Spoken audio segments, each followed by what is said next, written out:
So today I'm going to walk you through exactly how to work this mandolin. I'm even going to show you an example of cutting some like chips. So cutting a potato so you can see what it looks like. I've already taken off this piece.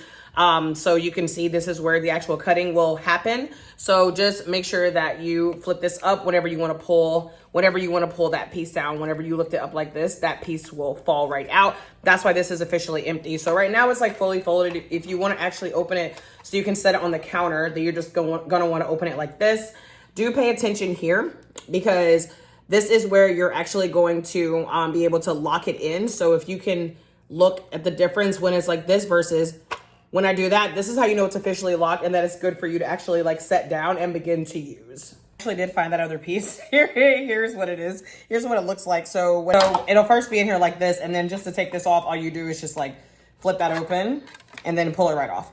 And that's where the blade is. You know, this is supposed to be like the safer way to use a mandolin. It's also really nice that they have all the instructions here on the box, but I even had to go look at a video. So I was like, let me also do a video.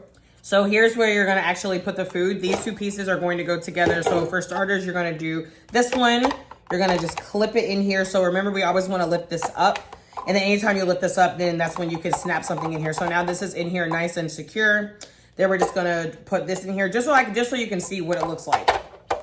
Oops, I almost always put it upside down. So it might take you a few tries. This is real life how it works. Okay, there we are. So this is how the food is gonna go in, which I'll show you in a second with the potato, but just so you know.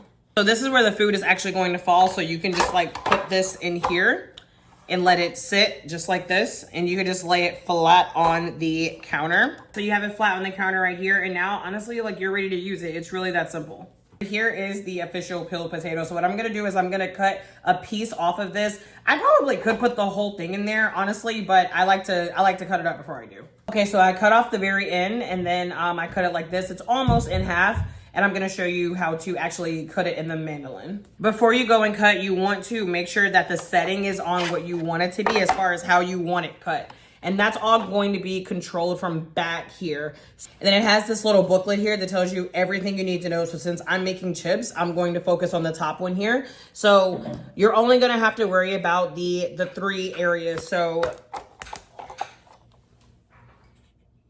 A, B, and C. And so based on that, this is how you're going to know exactly what way to flip or turn each knob before you make what you want to make. So because it says for the first one, I only need to dial C. The only thing I'm going to worry about is this one. And this is going to, basically this is what I'm going to use to determine how thin or thick I want my chips to be. Since I want them really thick, I'm going to leave it right here at 0. But if I want it like a thicker cut, then I would just turn this. I'm going to put the food tray back here so I can make sure it catches my potatoes. So this is the blade, right? So this is the whole thing about this being the safety feature is like this is the blade. So here is where, let me take that out one more time. So here is where it's locked right now. So if you actually want to start cutting, you're going to need to unlock it.